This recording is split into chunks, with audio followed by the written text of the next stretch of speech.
Bharat America trade deal को लेकर बनी अनिश्चितता के बीच आज रुपया एक बार फिर से ऑल टाइम लो पर पहुंच गया है। रुपया आज यानी 12 दिसंबर को डॉलर के मुकाबले अब तक के सबसे निचले स्तर यानी कि 90.52 पर पहुंच गया है, जबकि एक दिन पहले ही रुपया ने ऑल टाइम लो बनाया था। अब सवाल यह है कि आखिर ऐसा क्यों हो रहा है, रुपया लगातार नई गिरावट क्यों दर्ज कर रहा है, डॉलर इतना मजबूत क्यों हो रहा है, करेंसी की कीमत कैसे तय होती है और सबसे जरूरी इसका असर आपके जीवन पर, आपकी जेब पर और आपके खर्चों पर कैसे पड़ता है।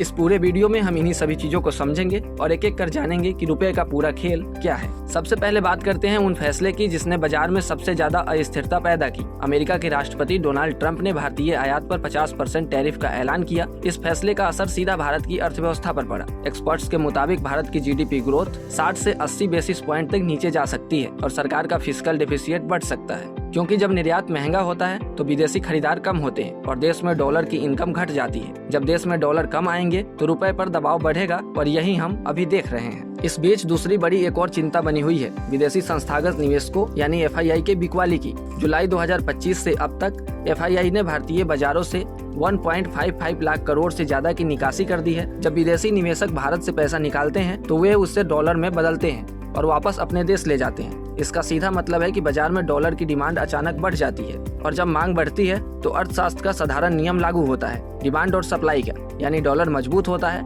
इसलिए एफआईआई की यह निकासी रुपए के लिए दोहरी मार साबित हो रही है। इससे अलग तेल कंपनियां, सोने के आयातक और अन्य इम्पोर्टक टैरिफ अनिश्चितता के चलते डॉलर खरीदकर अपने जोखिम को कवर कर रहे हैं। अनुमान है कि कई कंपनियां डॉलर को स्टॉक भी कर रही है। अब बाजार में डॉलर की सप्लाई कम और डिमांड ज्यादा है। यही कारण है कि जनवरी 2025 में जहां डॉलर 80.70 पर मिल रहा था, वही आज बढ़कर 90.52 पर पहुंच गया है। यानी सिर्फ एक साल में रुपया 5% से ज्यादा कमजोर हो चुका है। अब समझिए इसका असर आम लोगों पर कैसे पड़ता है। रुपया कमजोर होने का पहला और सबसे सीधा असर इंपोर्ट महंगा होने पर पड़ता है। कच्चा तेल हो, सोना, इलेक्ट्रॉनिक्स, दवाइयाँ या मशीनरी, भारत इन सब का बहुत बड़ा हिस्सा बाहर से खरीदता है। डॉलर महंगा होने पर ये सारी चीजें महंगी हो जाती है और महंगाई सीधे जनता की जेब पर पड़ती है। दूसरी बड़ी मार विदेश में पढ़ने या घूमने जाने वाले छात्रों और यात्रियों पर पड़ती है। मान लीजिए पहले $1 50 रुपए के बराबर हो तो अमेरिका में पढ़ने वाला छात्र बस 50 रुपए देकर $1 खरीद लेता था, लेकिन अब वही डॉलर 90 रुपए से भी ज्यादा में मिल रहा है। यानी फीस, रहने का खर्च, खाना, बीमा, हर चीज पहले से कहीं ज्यादा महंगी हो गई है। अब आखिर में बात करते हैं कि करेंसी की कीमत कैसे तय होती है। तो सबसे पहले समझिए कि डॉलर की तुलना में किसी भी अन्य करेंसी की वैल्यू घटे तो उससे मुद्रा का गिरना, टूटना, कमजोर होना कहते हैं। अंग्रेजी में इसे करेंसी डेप्रिसिएशन कहते हैं।